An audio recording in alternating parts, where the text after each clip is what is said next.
आप सुन रहे हैं अनुराग की वाणी। आज की कहानी बहुत ही ज़्यादा डरावनी होने वाली है, तो हेडफोन्स लगाइए और इस कहानी को अपनी आंखों के सामने इमेजिन करके सुनिएगा। रहने दो यार, उस तरफ नहीं जाते हैं। वैसे भी कितनी अजीब सी जगह है, दिशा ने अपने दोस्तों को मना करते हुए कहा। अरे यार, तू ना हमेशा फट्टू ही रहेगी। क्या अजीब सी जगह है, मुझे तो सब नॉर्मल ही लग रहा है, शिविका ने दिशा को चिढ़ाते हुए कहा। हाँ यार, बस एक बार देखकर वापस आते हैं ना, कौन सा वहाँ रुक जाएंगे हम लोग। जतिन और शशांक ने भी शिविका का सपोर्ट करते हुए कहा। अरे नहीं यार, मुझे लगता है दिशा सही कह रही है। वैसे भी वह रास्ता हमारे घर की तरफ नहीं जाता है, इसलिए हमें वहाँ ना जाकर अपने घर जाने वाले रास्ते की तरफ निकल जाना चाहिए, नहीं तो हम सब लेट हो जाएंगे। हर्षित भी उन तीनों को रोकने की पूरी कोशिश करते हुए समझाता है, लेकिन उन तीनों पर जैसे बस एक ही धुन सवार है, उस सुनसान खंडर के अंदर जाकर देखने की कि आखिर उसके अंदर है क्या।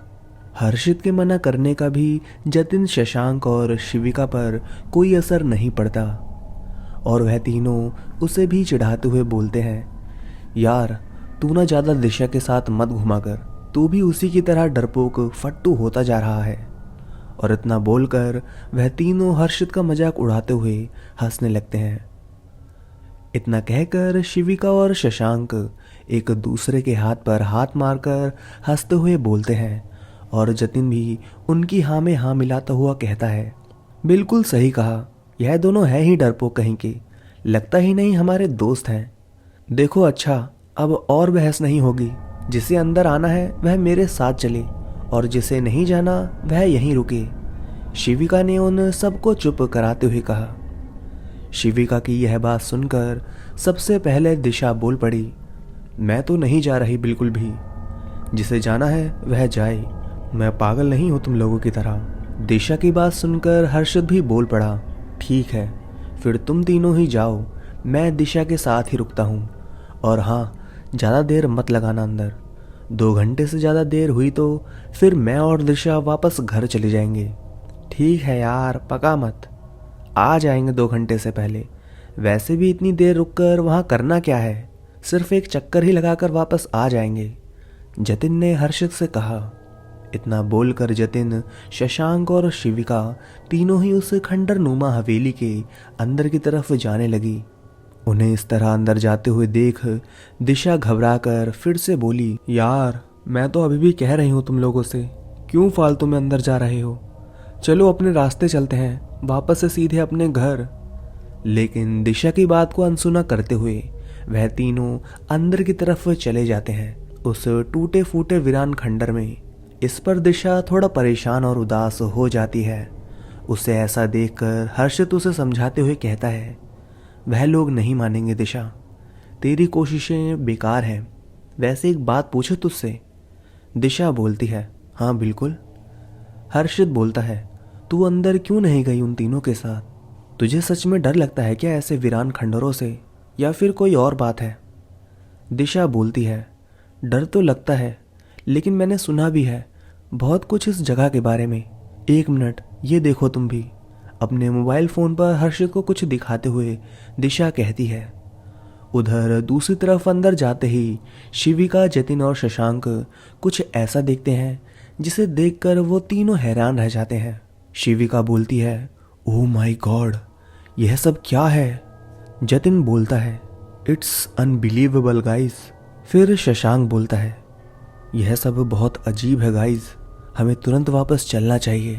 फिर जतिन कहता है, हाँ शिविका, मुझे भी लगता है शशांक सही कह रहा है, हमें तुरंत वापस लौट कर जाना चाहिए। शिविका कहती है, हाँ ठीक है, चलो वापस। यह कहकर तीनों वहां से वापस जाने के लिए मुड़ते हैं, लेकिन वापस जाने पर वह देखते हैं कि जहां से वह अंदर आए थे, वह टूटे फूटे खंडर के अंदर आने वाला रास्ता अब एक दरवाजे में बदल गया है, जो कि अंदर से बंद है। उसके आगे 3-4 लोग खड़े हैं जो कि किसी को बाहर जाने नहीं दे रहे हैं, लेकिन फिर भी वह लोग भागकर दरवाजे तक पहुंचते हैं और जैसे ही वह दरवाजे के पास जाते हैं वहां से दरवाजा गायब हो जाता है और उसकी जगह एक मजबूत दीवार आ जाती है। उन लोगों को कुछ समझ नहीं आता कि क्या हुआ और वह तीनों हैरान रह जाते हैं। बाहर से पूरी तरह खंडर हो चुकी वह हवेली अंदर से पूरी तरह नई और सजी धजी लग रही थी। ऐसा लग रहा था जैसे वहां पर किसी की शादी हो रही हो। उन तीनों को समझ नहीं आ रहा था कि यह सब सच है या सिर्फ उनकी आंखों का धोखा, लेकिन जो भी हो इतना तो वह जान चुके थे कि वह तीनों किसी बड़ी मुसीबत में फंस चुके हैं जहां से निकलना इतना आसान नहीं होगा।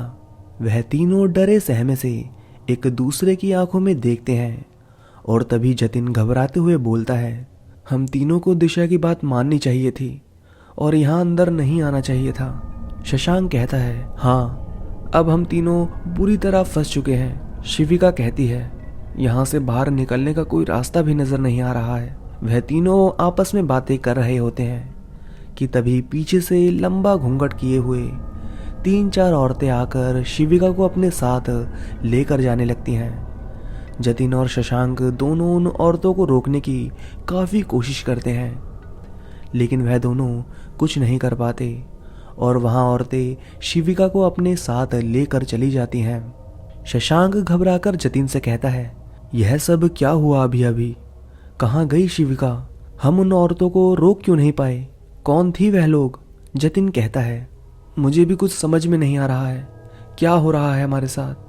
बाहर से खंडर हो चुकी यह जगह अंदर से इतनी शानदार कैसे हो सकती है? और यहाँ सब ऐसा लग रहा है जैसे कोई जश्न हो। और अब शिविका को हमारे आंखों के सामने से वह औरतें लेकर चली गई। तभी 4 ऊंचे लंबे कद के आदमी आते हैं और जतिन और शशांक दोनों को ही अपने साथ लेकर एक कमरे में चले जाते हैं। शशांक अपना हाथ उन आदमियों से छुड़ाने की कोशिश करते हुए बोलता है, कौन हो आप लोग? हमें कहाँ ले जा रहे हो? यह सब क्या हो रहा है? लेकिन उन चारों में से कोई भी शशांक की बात का जवाब नहीं देता।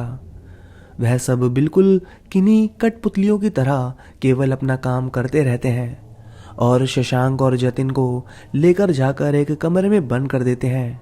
कमरे के बाहर 2 आदमी पहरा देने खड़े हो जाते हैं। जतिन शशांक से घबराते हुए पूछता है, यह सब क्या हो रहा है हमारे साथ? और कोई कुछ बोलता क्यों नहीं? कौन है यह सब लोग? मुझे क्या पता, मेरे साथ भी यह सब पहली बार ही हो रहा है। और तेरे साथ ही तो हूं ना मैं भी, मुझसे क्या पूछ रहा है तू बार बार? शशांक लगभग झल्लाते हुए जतिन से कहता है। तभी अचानक से कोई शशांक के कंधे पर हाथ रखता है। शशांक घबराकर पीछे मुड़कर देखता है तो उसे एक 50-55 साल का आदमी अपने पीछे खड़ा दिखाई देता है और उन दोनों से कहता है, यह जो तुम्हारे सामने कपड़े पड़े हैं जल्दी से पहनकर बाहर आ जाओ, और कोई चालाकी करने की कोशिश की तो तुम्हारे लिए अच्छा नहीं होगा। थैंक गॉड कोई तो बोला यहाँ पर, मुझे तो लगा था यहाँ पर सब गूंगे हैं। जतिन ने थोड़ा राहत की सांस लेते हुए कहा, लेकिन क्यों पहने हम यह कपड़े और क्यों आए बाहर? हम लोग कहाँ पर हैं? तुम लोग कौन हो? हमारी दोस्त शिविका कहाँ है? क्या किया तुम लोगों ने उसके साथ? एक ही सांस में बिना रुके ये सारे सवाल शशांक उस आदमी से पूछने लगा, लेकिन उसने किसी भी बात का कोई जवाब नहीं दिया और उसके सभी सवालों को अनसुना कर दिया। कमरे के बाहर जाते जाते वह बस इतना कहकर गया, जैसा कहा गया है वैसा करो, नहीं तो तुम तीनों के साथ बहुत बुरा होगा, बहुत बुरा। यह कहकर उसने जाते वक्त कमरे का दरवाजा बंद कर दिया। वह लोग उसे आवाज देते रह गए और दरवाजा खोलने की कोशिश भी करने लगे, लेकिन सब बेकार रहा। ना तो उस आदमी ने दोबारा पलटकर उनकी तरफ देखा और ना ही उनके किसी भी सवाल का कोई जवाब दिया। साथ ही दरवाजा खोलने की उनकी कोशिश भी बेकार थी। दरवाजा सिर्फ बाहर से ही खुल सकता था और उस कमरे में कोई खिड़की भी नहीं थी। यह सब क्या हो रहा है? मेरे तो कुछ भी समझ नहीं आ रहा। शशांक वहां पड़े सोफे पर बैठा हुआ बोला, मुझे लगता है हमें उस आदमी की बात माननी चाहिए, क्योंकि जब तक हम इस कमरे से बाहर नहीं निकलेंगे तो शिविका को भी ढूंढ नहीं पाएंगे और ना ही यहाँ से बाहर निकलने का रास्ता ढूंढ पाएंगे। जतिन ने कहा, मुझे लगता है तू सही कह रहा है, यह कहकर शशांक और जतिन कपड़े बदलने लगे। कपड़े पहनते वक्त उन लोगों को पता चला कि वह तो किसी दूल्हे के कपड़े थे और किसी एक के लिए नहीं बल्कि दोनों के लिए लगभग एक जैसे ही कपड़े थे। यह देखकर उन दोनों का माथा ठनका और वह दोनों समझ गए कि शायद यह सब लोग उन दोनों की जबरदस्ती किसी के साथ शादी कराने वाले हैं। लेकिन सब समझते हुए भी उन दोनों के पास कोई और रास्ता नहीं था, तो उन लोगों ने वही किया जो सोचा था। दूसरी तरफ शिविका को भी वह औरतें दुल्हन की तरह सजाने में लगी हुई थी और शिविका उनका विरोध चाहकर भी नहीं कर पा रही थी, क्योंकि वह औरतें उसकी बातों को पूरी तरह से अनसुना करके कठपुतली की तरह अपना काम करने में लगी हुई थी। शिविका को यह सब बहुत अजीब लग रहा था और साथ ही उसे जतिन और शशांक की फिक्र भी हो रही थी। ओह नो दिशा, तुमने मुझे यह पहले क्यों नहीं बताया? हर्षित ने हैरान होते हुए दिशा से कहा। मैं बता तो रही थी यार, लेकिन उन लोगों ने सुना ही नहीं, और सुन भी लेते तो वह मानते नहीं। मैंने अपनी तरफ से पूरी कोशिश की उन्हें अंदर जाने से रोकने की, लेकिन वह तीनों नहीं माने, तो हम कर भी क्या सकते हैं? दिशा ने निराश होते हुए कहा। लेकिन दिशा, वह तीनों हमारे दोस्त हैं। हम लोग ऐसे हाथ पर हाथ रखकर बैठ भी तो नहीं सकते ना। कुछ तो करना ही होगा ना उन्हें बचाने के लिए। अगर यह सब सच हुआ तो वह लोग बहुत बड़ी मुसीबत में फंस जाएंगे। हर्षित ने चिंतित होते हुए कहा। तुम्हारे कहने का क्या मतलब है हर्षित? हम दोनों को कुछ करना होगा क्या? मतलब हमें भी अंदर जाना होगा क्या? मैं तो नहीं जाने वाली, बिल्कुल नहीं। मैंने पहले ही उन तीनों को मना किया था। दिशा डरते हुए बोली। यार दिशा, तू इतना क्यों डरती है? मैं हूं ना तेरे साथ, मैं तुझे कुछ नहीं होने दूंगा, और साथ ही उन तीनों को भी। हर्षित ने दिशा को विश्वास दिलाने की कोशिश करते हुए कहा। दूसरी तरफ खंडर के अंदर जतिन, शशांक और शिविका तीनों को दूल्हा दुल्हन की तरह सजाकर अपने अपने कमरों से जबरदस्ती बाहर लाया जा रहा था। वह तीनों विरोध कर रहे थे, लेकिन कोई फायदा नहीं, क्योंकि उनके पास खड़े लोग किसी भी स्थिति में उनकी बात नहीं सुन रहे थे और ना ही कोई प्रतिक्रिया दे रहे थे, तो उनका कुछ भी बोलना या करना व्यर्थ था। जतिन और शशांक ने थोड़ी दूरी पर खड़ी शिविका को देखकर चैन की सांस ली और भगवान का शुक्रिया अदा किया कि शिविका को कुछ नहीं हुआ और वह ठीक है। यह सब क्या हो रहा है? कुछ भी समझ नहीं आ रहा है। जतिन ने धीमी आवाज में शशांक से कहा। हाँ, तो मुझे भी कौन सा समझ आ रहा है, और ऊपर से यहाँ से बाहर निकलने का रास्ता भी नहीं दिख रहा। हमारी मत मारी गई थी जो अंदर आए। दिशा भी मना कर रही थी, उसकी बात सुन लेते तो आज ऐसी सिचुएशन में ना फंसते। शशांक बोला। जतिन कहता है, हाँ यार, तू सही कह रहा है। हम लोग अपनी बेवकूफ़ी की वजह से इस हालत में फंसे हैं। दिशा की बात सुन लेते तो सही रहता। शशांक कहता है, चलो एक आखिरी कोशिश करते हैं। जब मैं बोलूँ तो पूरा जोर लगाकर अपना हाथ छुड़वाना और मेरे साथ एक दिशा में भागना। जतिन कहता है, हाँ समझ गया। लेकिन शिविका का क्या? शशांक कहता है, अरे यार, पहले खुद तो निकलें। जब खुद बचेंगे तभी तो शिविका को भी बचा पाएंगे। जतिन कहता है, हाँ सही कह रहा है तो। 1 2 3 गो। जतिन और शशांक ने अपना पूरा जोर लगाया और उन लोगों से अपना हाथ छुड़वाकर एक और भागकर एक कमरे के अंदर जाकर छुप गए और दरवाजा अंदर से बंद कर लिया। तभी वहां बैठा एक आदमी उन लोगों से बोला, जाओ उन दोनों लड़कों को पकड़ कर लाओ। यह 3 शादियां साथ में होनी है, एक ही मुहूर्त पर। उस आदमी के कहने को आदेश मानकर सभी आदमी जतिन और शशांक को ढूंढने पकड़ने उनके पीछे भागे। शिविका सामने खड़ी यह सब देख रही थी। उसने भी कोशिश की खुद को छुड़ाने की, लेकिन नाकाम रही। 4 औरतें उसको चारों तरफ से पकड़े हुए घेर कर खड़ी थी। तभी जिस आदमी ने आदमियों को आदेश दिया था वह औरतों की तरफ देखकर बोला, तब तक इस लड़की को ले जाकर कमरे में बंद कर दो। जब तक वह लड़के नहीं मिल जाते तब तक इसकी सुरक्षा तुम्हारी ही जिम्मेदारी है। यह सुनकर औरतें शिविका को वापस उसी कमरे में ले गई जहां से उसे दुल्हन की तरह तैयार करके लेकर आई थी। शिविका चिल्लाती रह गई, कौन हो तुम लोग? क्या कर रही हो यह सब? छोड़ो मुझे नहीं जाना उस कमरे में वापस। मुझे बाहर जाने दो यहाँ से। लेकिन उन कठपुतली समान महिलाओं पर शिविका के चीखने चिल्लाने और विरोध करने का कोई असर नहीं हुआ और वह लोग उसे पहले की तरह ही पकड़े हुए कमरे में लाकर बंद करके चली गई। शिविका अकेले कमरे में खुद को खंडर के अंदर आने के लिए कोसते हुए रोने लगी। यह सब मेरी ही गलती है, मैंने ही जिद की थी अंदर आने की। काश दिशा की बात मान ली होती। मेरी वजह से जतिन शशांक भी मुसीबत में फंसे हैं। पता नहीं हम यहाँ से बाहर कब निकलेंगे और कैसे। खुद से ही यह सब बोलते हुए जोर जोर से शिविका रोने लगती है और रोते रोते बेहोश हो जाती है। उधर दूसरी तरफ जतिन शशांक जिस कमरे के अंदर बंद थे वहां बहुत ज्यादा अंधेरा था। बहुत ही कम रोशनी कमरे के अंदर आ रही थी। काफी सारे पुराने सामानों से भरा वह कमरा स्टोर रूम जैसा लग रहा था। लोगों ने सोचा उन लोगों के छिपने के लिए यह काफी अच्छी जगह है, लेकिन वह दोनों यह नहीं जानते थे कि एक मुसीबत से भागकर वह दोनों दूसरी मुसीबत में फंस गए हैं। अरे यार, यह किस तरफ आ गए हम? हमें तो यहाँ से बाहर निकलने का रास्ता ढूंढना था ना, जतिन ने कहा। शशांक बोला, लेकिन पहले हमें उन लोगों से खुद को छुड़वाना था, क्योंकि अगर वह हमें वैसे ही पकड़े रहते तो हम अपनी मर्जी से हिल भी नहीं पाते, तो भला बाहर निकलने का रास्ता कैसे ढूंढते? जतिन कहता है, तो अब हम दोनों कैसे ढूंढ लेंगे? बाहर निकलने का रास्ता तो पता भी नहीं। हम कहाँ हैं, कैसा कमरा है, और अजीब सी बदबू आ रही है यहाँ। शशांक बोलता है, हाँ तो हमें यहाँ कौन सा घर बसाना है, बस थोड़ी देर चुप आएंगे और जब उनका ध्यान इस तरफ नहीं होगा तो यहाँ से निकलकर पहले शिविका को ढूंढेंगे और फिर तीनों मिलकर यहाँ से बाहर निकलने का रास्ता। जतिन कहता है, हाँ सही प्लान है, लेकिन फिर भी यह कमरा काफी अजीब है, तुझे नहीं लग रहा है क्या?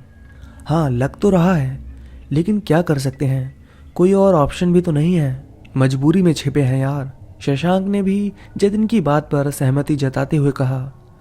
जतिन अपनी जगह से थोड़ा पीछे की तरफ चलता है, तभी उसका हाथ किसी चीज पर पड़ता है।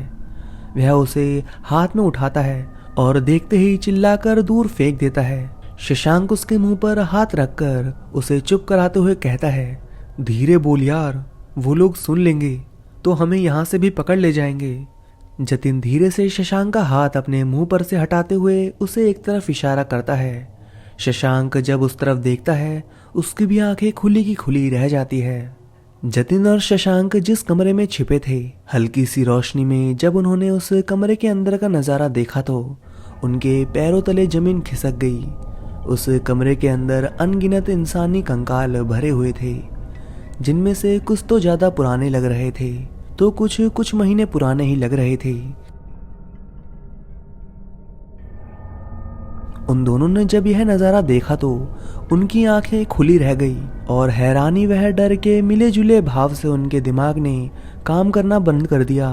उनके लिए तो अब एक तरफ कुआं तो दूसरी तरफ खाई थी। उन दोनों को बिल्कुल भी कुछ समझ नहीं आ रहा था कि क्या किया जाए। उस कमरे से बाहर निकलते ही वह दोनों पकड़े जाते, लेकिन ऐसे इंसानी कंकाल के साथ रहना भी उनसे बर्दाश्त नहीं हो रहा था। जतिन ने डरते डरते शशांक से पूछा, भाई क्या है यह सब, कहाँ फंस गए हम लोग, आखिर कौन लोग हैं यह, हमारा भी यही हाल करेंगे क्या? शशांक का भी डर से बुरा हाल था। जतिन की बात का जवाब देते हुए वह बोला, मुझे तो कुछ भी समझ नहीं आ रहा, मैं क्या ही बोलूं, मुझे बस यहाँ से बाहर निकलना है, इस कमरे से। दोनों को ही उस कमरे से बाहर निकलना था, लेकिन दरवाजे के अलावा कोई और रास्ता नहीं था वहां से बाहर निकलने का, इसलिए वह दोनों दरवाजे से सट कर ही खड़े थे। कोई भी कमरे में अंदर की तरफ कंकाल के पास जाना नहीं चाहता था और वह दोनों लगातार दरवाजा खोलने की कोशिश कर रहे थे, लेकिन उनकी सभी कोशिशें बेकार जा रही थी। दरवाजा खोलने वह उस कमरे से बाहर निकलने की सभी कोशिशें करके वह थक हार कर बेहोश हो जाते हैं। बाहर खड़े लोग उन्हें ढूंढने की हर कोशिश करते हैं, लेकिन उन सब में से कोई भी उस कमरे के नजदीक नहीं आता जिसके अंदर जतिन व शशांक फंस चुके थे। बाहर वह सारे लोग वापस आते हैं और चुपचाप सिर झुकाकर उस आदमी के सामने खड़े हो जाते हैं जिसने उन्हें वहां उन दोनों लड़कों को ढूंढने के लिए वापस मंडप में लाने के लिए कहा था। उन सारे लोगों में से केवल वही एक आदमी बोल रहा था और सबको आदेश दे रहा था, बाकी सब बिना कुछ बोले उसके आदेश मान रहे थे। वह आदमी समझ गया कि उन्हें वह लड़के नहीं मिले तो उस आदमी ने उन औरतों से लड़की को मंडप में लाने को कहा। शिविका पहले से ही कमरे में अकेले परेशान सी बैठी थी। अंदर आने की जिद के लिए खुद को ही कोस रही थी। वहां मन ही मन सोच रही थी, अपनी बेवकूफ़ी के चलते उसने अपने साथ साथ जतिन और शशांक की जान को भी खतरे में डाल दिया। उसे नहीं पता था कि वह लोग उन तीनों के साथ क्या करने वाले हैं। औरतें दोबारा से उस कमरे में आईं और शिविका को दोबारा पूरी तरह से दुल्हन की लिबास में सजाकर उस कमरे से बाहर ले जाने लगी। शिविका इस बार भी चिल्ला चिल्ला कर उन सब से पूछ रही थी कि यह सब क्या हो रहा है, और साथ ही खुद को छुड़ाने की कोशिश भी कर रही थी। लेकिन पहले की ही तरह सब बेअसर था। बाहर से अपने कमरे का दरवाजा खटखटाने की आवाज़ सुनकर जतिन और शशांक को होश आता है।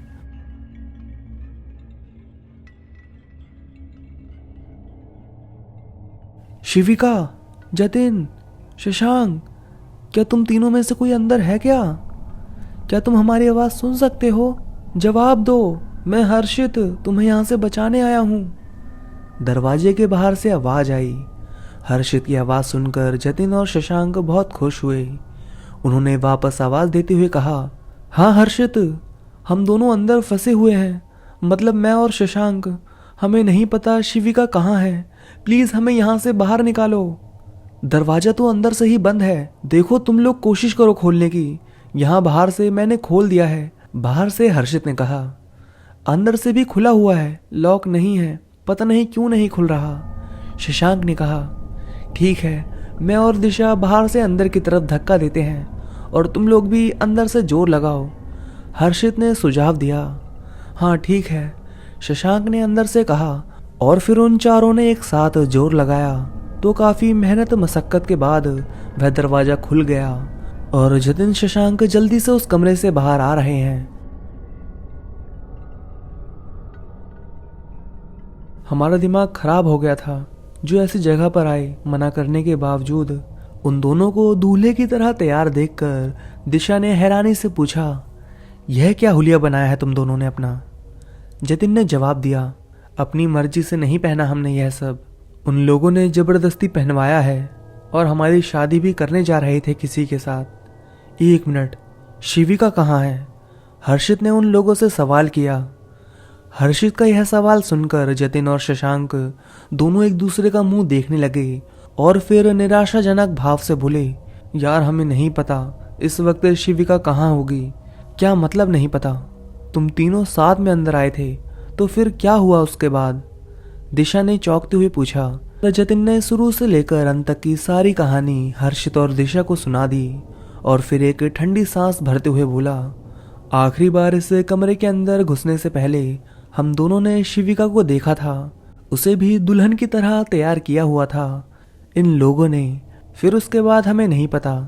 अच्छा ठीक है, जो हुआ सो हुआ, उसके बारे में हम बाद में बात करेंगे, लेकिन अभी चारों मिलकर पहले शिविका को ढूंढते हैं और उसके बाद यहाँ से बाहर निकलने का रास्ता। हर्षित ने उन सबको समझाते हुए कहा। सभी को हर्षित का यह प्लान पसंद आया। सबने उसी के अनुरूप चलना सही समझा। वह चारों उन लोगों से छिपकर शिविका को ढूंढने में लगे थे, लेकिन शिविका उनमें से किसी भी कमरों में नहीं थी जिनमें वह देख चुके थे। इसलिए वह चारों अब एक हॉल की तरफ बढ़ने लगे और वहां से थोड़ी दूरी पर छुपकर उन लोगों ने देखा तो उन्हें शिविका नजर आई। शिविका को देखकर जतिन जल्दी से भागकर उसके पास पहुंचना चाहता था, लेकिन बाकी तीनों ने समझाते हुए उसका हाथ पकड़ा और उसे रोका। क्या कर रहा है यार जतिन, तू तो फंसवाएगा हमें फिर से, शशांक ने कहा।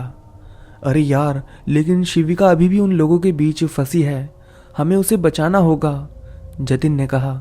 हाँ बिल्कुल बचाएंगे, वह हमारी भी दोस्त है, लेकिन पहले हमें समझदारी से काम लेना होगा। ऐसे ही बिना सोचे समझे कोई भी कदम उठाना हम पर भी भारी पड़ सकता है, हर्षित ने जतिन को समझाया। लेकिन यह लोग आखिर करना क्या चाहते हैं? वह हम लोगों से क्या चाहते हैं? शशांक ने पूछा। इन सब सवालों के जवाब ढूंढना अभी जरूरी नहीं है। अभी सबसे ज्यादा जरूरी है शिविका को बचाना और यहाँ से बाहर निकलना, तो उस पर ध्यान दो, दिशा ने कहा। अच्छा ठीक है, लेकिन करना क्या है? कुछ सोचो जल्दी, जतिन बोला। हाँ 1 मिनट रुको, सोचने दो थोड़ा। हर्षित ने कहा। वह लोग कुछ सोचते इससे पहले वहां बैठे उसी बूढ़े आदमी ने चिल्लाते हुए कहा, मुझे पता है तुम दोनों लड़के यहीं कहीं छिपे हुए हो और इस लड़की की सलामती चाहते हो, तो जहां कहीं भी छुपे हो वहां से बाहर आ जाओ, नहीं तो अंजाम बुरा होगा। यह सुनकर जतिन ने हर्षित से कहा, मुझे नहीं लगता अब हमारे पास कोई प्लान बनाने या उस पर अमल करने का वक्त बचा है। हमें उस आदमी की बात माननी ही होगी, नहीं तो शिविका के साथ वह कुछ भी कर सकता है। वह औरतें उस आदमी का आदेश मानकर शिविका को जबरदस्ती पकड़कर मंडप में बैठाने लगी और तभी एक तरफ से दूल्हे का लिबास पहने और शहरे से मुंह को पूरी तरह से ढाके हुए एक आदमी भी मंडप की तरफ आया और आकर शिविका के साथ बैठ गया। यह देखकर जबकि मुझसे रहा नहीं गया और वह शशांक के साथ उन लोगों के सामने आ गया।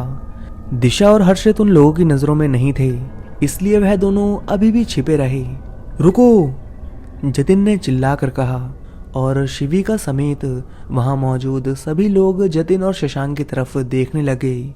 हम दोनों सामने आ गए हैं, अब शिविका को छोड़ दो, जतिन ने गुस्से से कहा। उसकी बात सुनकर वह आदमी हंसने लगा और बोला, हम किसी को नहीं छोड़ेंगे, तुम लोगों का भी वही हाल होगा जो इस लड़की के साथ हो रहा है। यह बोलकर उसने अपने आदमियों को उन दोनों को पकड़ने का इशारा किया। उसके आदमियों ने उन दोनों को पकड़कर अलग अलग मंडप में बैठा दिया और उनके बगल में भी घूंघट की हुई 2 लड़कियां आकर बैठ गई। जतिन, शशांक और शिविका तीनों अब बेबस और लाचार थे। वह चाहकर भी कुछ नहीं कर सकते थे, पूरी तरह से हर्षित और दिशा के सहारे पर निर्भर थे। वह लोग ही कुछ करके उन्हें इस जबरदस्ती की शादी से बचा सकते थे। शादी की रस्में शुरू हुई और वहां बैठा एक पंडित जैसा दिखने वाला आदमी मंत्र पढ़ने लगा। यह मंत्र शादी विवाह के मंत्र से थोड़े अलग और अजीब लग रहे थे सुनने में, और साथ ही आग भी नहीं जल रही थी, केवल बीच में सूखी लकड़ियां रखी हुई थी। उन लोगों को समझ नहीं आया कि यह किस तरह की शादी हो रही है और उन लोगों के साथ ही क्यों।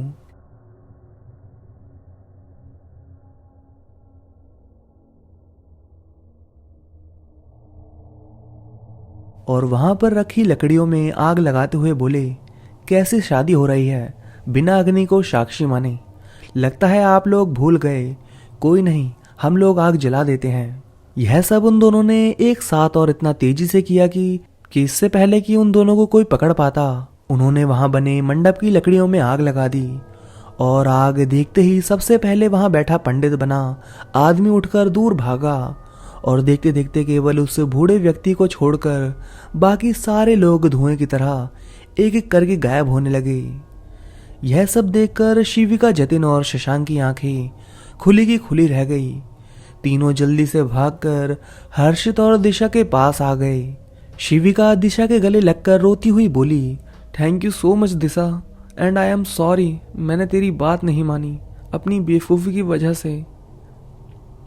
दिशा ने उसे चुप कराते हुए कहा, अभी यह सब बातें करने का वक्त नहीं है, पहले हमें यहाँ से बाहर निकलने का रास्ता ढूंढना होगा। इस पर हर्षित ने कहा, आओ मेरे पीछे, जिस रास्ते से हम यहाँ अंदर आए थे उसी रास्ते से बाहर भी जा पाएंगे। मैंने अंदर आते वक्त कई सारे निशान लगाए थे, लेकिन जल्दी करो, यह सब जलने से पहले हमें यहाँ से बाहर निकलना होगा। देखते ही देखते मंडप की लकड़ियों में लगी आग धीरे धीरे पूरे जगह पर फैलने लगी और वह शानदार सी हवेली वापस एक पुरानी वीरान खंडर का रूप लेने लगी और वह बूढ़ा व्यक्ति भूत बना उसी आग के बीच बैठा रहा। शशांक, जतिन और हर्षित ने उसे बाहर लाने की बहुत कोशिश की, लेकिन उसने उन तीनों की बात नहीं सुनी। तो फिर थक हार कर अपनी जान बचाने के लिए वह तीनों दिशा और शिविका के साथ वहां से बाहर निकल आए। बाहर निकलते वक्त उन सभी को कई तरह की अजीब अजीब आवाजें सुनाई दे रही थी। यह आवाजें इतनी ज्यादा थी कि किसी का भी दिल दहल जाए। और जैसे जैसे वह बाहर की तरफ जा रहे थे उस खंडर का शोर बढ़ता ही जा रहा था। जतिन, शशांक या शिविका में से जो भी पीछे मुड़कर देखना चाहता था उसे हर्षित ने मना करते हुए कहा, पीछे मुड़कर देखने की गलती मत करना, वरना हमेशा के लिए यहाँ फंस कर रह जाओगे।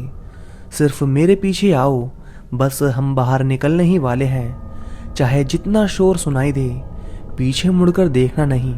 उन चारों ने भी समझदारी दिखाते हुए हर्षित की बात मानी और उसके पीछे पीछे और वीरान खंडर से बाहर आ गए और बाहर निकलकर भगवान का शुक्रिया अदा करते हुए अपने दोनों दोस्त दिशा और हर्षित को भी लाख लाख धन्यवाद दिया और साथ ही अपनी गलती भी मानी और आइंदा से कभी भी ऐसी जगह जाने से तौबा कर ली। लेकिन वापस लौटते वक्त रास्ते में शिविका और जतिन ने दिशा और हर्षित से पूछा कि आखिर उस जगह पर ऐसा क्या हुआ था और उन लोगों को क्या पता था उस खंडर के बारे में। दिशा ने जवाब दिया कि वह खंडर आज से 40 साल पहले एक हवेली थी और यह जंगल पहले एक गांव था और उसमें वो जमींदार रहता था, लेकिन वो जमींदार बहुत ही बुरा और स्वार्थी इंसान था। गांव वालों की जमीन हड़प लेता था और इस वजह से सभी गांव वाले उस पर क्रोधित हैं। लेकिन वह अमीर और ताकतवर था, इसलिए सामने से उसका कुछ नहीं बिगाड़ पा रहे थे। इसलिए एक दिन जब उसके बेटा बेटी की शादी थी, तब उस जमींदार ने किसी भी गांव वाले को अपने घर की शादी में निमंत्रित नहीं किया। बस इसी बात से गांव वालों का आक्रोश और ज्यादा बढ़ गया। उन सभी ने आपस में सलाह मशवरा करके उस जमींदार को सबक सिखाने और उससे बदला लेने की सोची और शादी वाले दिन ही उसकी इस हवेली में गांव वालों ने मिलकर आग लगा दी। शादी में शामिल हुए लगभग सभी लोग आग से जलकर मर गए थे। उस वक्त ऐसा माना जाता था कि उसमें से कोई जमींदार ही जिंदा बच गया था, लेकिन वह कभी भी हवेली से बाहर नहीं आया। वह शायद वही आदमी था जिसे आज हम लोगों ने देखा। ओह माय गॉड दिशा, लेकिन तुझे इतना सब कुछ कैसे पता इस जगह के बारे में? और फिर उन गांव वालों का क्या हुआ? शिविका ने हैरान होते हुए पूछा। मैंने यहाँ पर आते ही इंटरनेट पर पढ़ा था इस खंडर के बारे में और इसलिए मैं अंदर नहीं जा रही थी। मैंने तुम लोगों को भी रोकने की कोशिश की, लेकिन तुम लोगों ने नहीं सुना और खुद ही मुसीबत में फंस गए, दिशा बोली। दिशा ने मुझे भी इस जगह के बारे में बताया और सर्च करके दिखाया भी, लेकिन तुम लोगों के अंदर जाने के बाद, और ऐसा कहा जाता है कि हवेली में आग लगने के बाद धीरे धीरे यहाँ बसा बसाया गांव उजड़ गया। गांव के ज्यादातर लोग या तो मर गए या फिर यह जगह छोड़कर कहीं और रहने लगे। इस बार हर्षित बोला, ओह बहुत डरावना है यह सब तो सुनने में ही, और जो कुछ भी आज हमारे साथ हुआ वह भी। अब तो मैं कभी भूल कर भी ऐसी किसी जगह पर नहीं जाऊंगा। शशांक अपनी गलती मानते हुए बोला। यस दैट्स गुड, हमें अपनी गलती से कुछ न कुछ सीखना चाहिए, हर्षित बोला। खंडर का वह शोर तो कभी कम नहीं हुआ, लेकिन उन पांचों के कानों तक आवाजें आना बंद हो गई थी और वह लोग भी एक साथ अपने अपने घरों के लिए निकल गए, कुछ डरावनी और कुछ आगे की जीवन के लिए सीख से भरपूर यादें लेकर, जिसका सामना वह अपने जीवन में दोबारा कभी नहीं करना चाहेंगे। तो दोस्तों कहानी यहाँ खत्म होती है।